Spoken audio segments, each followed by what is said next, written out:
Boa noite. A obra que vamos ler hoje é uma obra de um autor chamado Xenofonte. O título é Banquete e Apologia de Sócrates. A tradução é do grego, com introdução e notas de Ana Elias Pinheiro. O editor é o Centro de Estudos Clássicos e Humanísticos. Essa é a primeira edição de 2008. E a obra é realizada no âmbito das atividades do Centro de Estudos Clássicos e Humanísticos da Universidade de Coimbra, Faculdade de Letras. Prefácio. Fazia parte do projeto da comissão organizadora do 8º Congresso da Internacional Sociedade Plutarca de 2008 publicar, até a data da realização do congresso, a tradução das obras que, sobre a temática, foram escritas em grego e em latim, e de que ainda não existe uma versão fidedigna em Portugal. Entre esses textos encontram-se o Banquete, a Apologia de Sócrates e os Memoráveis de Xenofonte, que nos dão de Sócrates uma visão diferente, mas complementar daquela que nos é transmitida por Platão. Daí temos solicitado a tradução das referidas obras de Xenofonte à doutora Ana Elias Pinheiro, que há anos as estuda, por terem sido matéria de seu doutoramento. É precisamente a versão do Banquete da Apologia de Sócrates, do autor da Ciropédia, que se inclui neste volume, e que seguirá o dos Memoráveis. A leitura dessas obras talvez surpreenda um pouco quem está habituado ao retrato de Sócrates dos diálogos de Platão. Grande filósofo, qualidades morais elevadas, amigo estimado e admirado, mas sem espírito prático e com frequência absorto nas suas reflexões.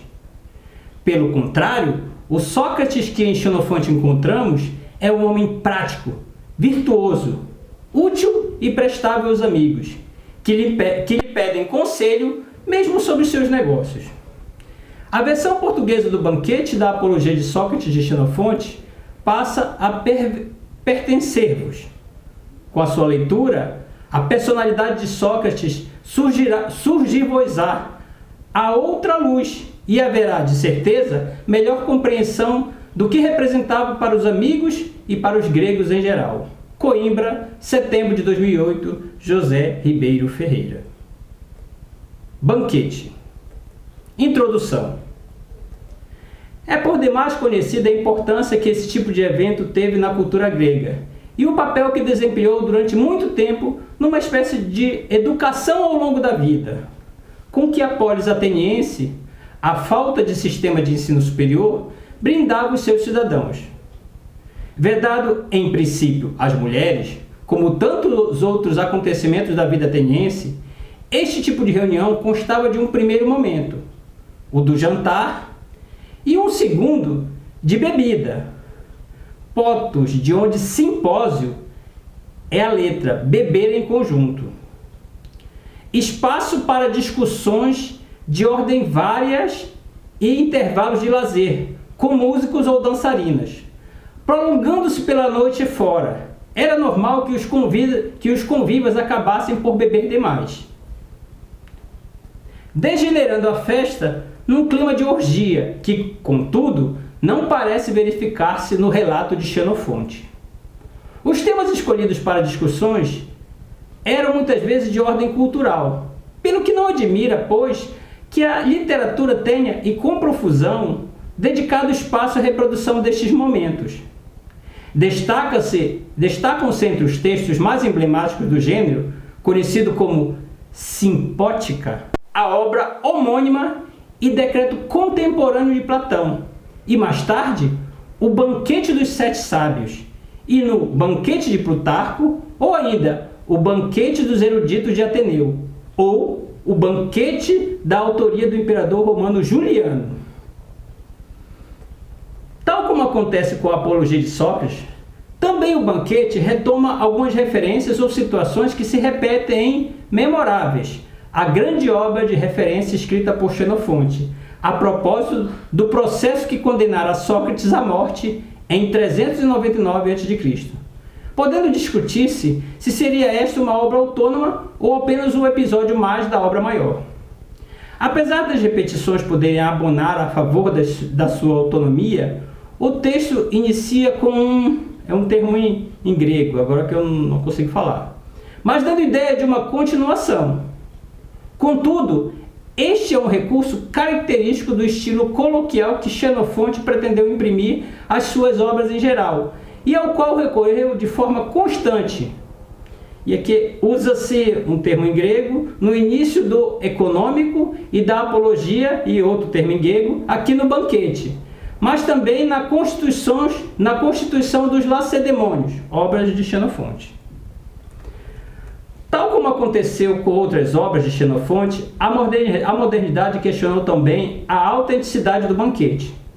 Contudo, tal como acontece também com as restantes, a antiguidade também não o fez.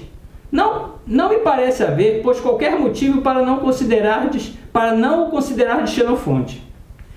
Se é certo que o estilo de composição de Xenofonte não é nunca muito organizado, esta desorganização, pelo menos aparente, atinge o seu clímax no Banquete. No entanto, é por paradoxal que possa parecer, e nessa estrutura caótica que reside o particular interesse desta obra e que a torna única no seu gênero e um dos melhores retratos de que verdadeiramente terão sido esses encontros. Contexto, cenário, data dramática e figuras. Este Banquete tem por cenário a casa do milionário ateniense Callias, no Pireu, e como pretexto a comemoração da vitória recente numa competição de Pancrácio, nas grandes Panateceias de 422, do jovem Autólico, filho de Licon, que poderá ser um dos acusadores de Sócrates. Tá, eu vou explicar um pouquinho o que é isso, tá? Então, banquete é um simpósio onde as pessoas se reúnem para discutir um determinado assunto. Essa casa do Callias, ele é citado nos diálogos de Platão. Parece que era um lugar onde eles se encontravam para discutir. O Pireu era uma espécie de... era um ponto importante, que era como se fosse o centro próximo ao porto de Atenas. A competição de Pancrácio era uma espécie de vale-tudo que existia na época. Bem, esclarecido isso, vamos continuar. Esta será, portanto, também a data dramática do encontro, que conta com a participação, para além do anfitrião e do homenageado, de Critóbulo, Hermógenes, meio-irmão de Calas, Antístenes e Carmides, do pai de Eutólico, Licon, e de Nicerato, o filho de Nícias, e ainda de Sócrates, e pensam alguns do próprio Xenofonte.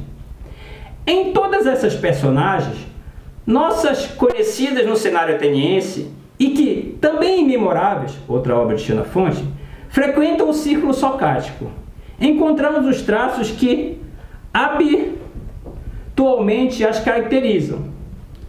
Callias é pedante e afetado, Antístenes, rude, Hermógenes, circunspecto, Critóbulo, apaixonado. Duas outras figuras merecem ainda um particular destaque.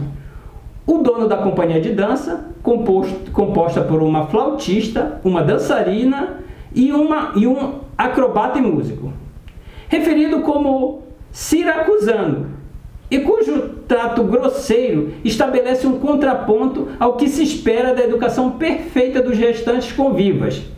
E Filipo, um comediante, cuja figura apresenta largas semelhanças com o futuro parasita do teatro cômico. Muito provavelmente, como acontecerá com os diálogos de Platão, ou com muitos dos episódios memoráveis, não estaremos na presença de um acontecimento histórico. Ele é, contudo, bastante verossímil. Somente a suposta presença de Xenofonte tem sido encarada como um elemento forjado, atendendo à data dramática do texto e aceitando que, provavelmente, o nosso autor nascera nos primeiros anos do conflito do Peloponeso. Não teria qualquer possibilidade de ter estado presente neste banquete. Contudo, contra outras interpretações, e pese, embora o fato de a descrição apontar para o narrador presente, a verdade é que não leio que Xenofonte quisesse efetivamente dizer que presenciara este banquete em concreto. Não se diz que ele acompanhava Sócrates a quando do encontro com Callias. Não participa em nenhuma das conversas durante o jantar. E o que ele refere no início aponta para o seu conhecimento de situações como aquela, não para aquela em particular. E aqui o texto é assim: pois a mim não me parece que sejam dignas de lembranças apenas as ações sérias dos homens de bem, mas também os seus momentos de diversão. E porque eu próprio os presenciei, quero agora transmitir o que conheço. A estrutura do texto. Este é, como já se disse, um texto aparentemente desorganizado e desestruturado, onde a cada capítulo irá corresponder a uma situação diferente.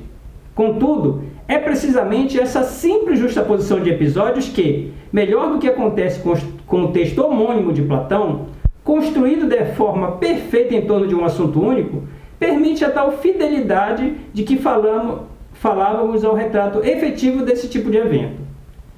Correspondendo cada capítulo a um momento diferente do banquete, podemos, contudo, tentar organizá-los deste modo. O texto inicia-se com um prólogo, que ocupa o primeiro capítulo e apresenta a situação e os convivas. De seguida, o banquete, propriamente dito, poderá ser dividido em 3 partes, separada por iguais momentos de pausa, a cargo da companhia de dança. A primeira parte corresponde sensivelmente ao segundo capítulo, onde, no meio de alguma desordem, será abordada a verdadeira educação do homem de bem.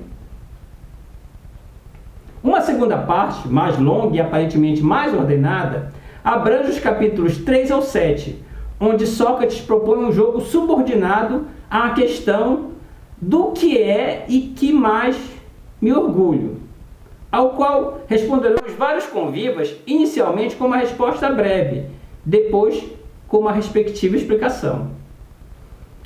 Callias, ele cita alguns capítulos aqui e vai tirando alguns trechos. Callias, de ser capaz de tornar os homens melhores. Niceratus, de saber todos os versos de Homero. Critóbulo, da sua própria beleza. Antístenes, da sua riqueza espiritual, ele que não possuía nenhum óbolo. Carmides, da sua pobreza. Sócrates, numa curiosa comparação dos seus talentos de alcoviteiro espiritual. Filipo, da sua capacidade de fazer rir. Licon, orgulha-se do filho, e Autólico, orgulha-se do pai.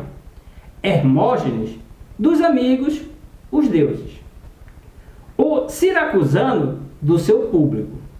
A cada um dos discursos dos vários convivas, o autor apõe um remate sensível, igual, e que serve, mesmo que de modo abrupto, para passar a palavra ao interlocutor seguinte. Finalmente, Sócrates e Critóbulo disputam um bizarro concurso de beleza, entre os capítulos 5 e 6, que Critóbulo obviamente vence, mas de onde subjaz a ideia de que é mais importante a beleza espiritual. Uma terceira atuação dos bailarinos proficia a terceira parte, o capítulo 8, onde se discute o amor e o fica expresso pensamento de Sócrates a esse respeito. O verdadeiro amor não consiste na busca do amor carnal, mas em amante e amado atingirem, em simultâneo, a perfeição.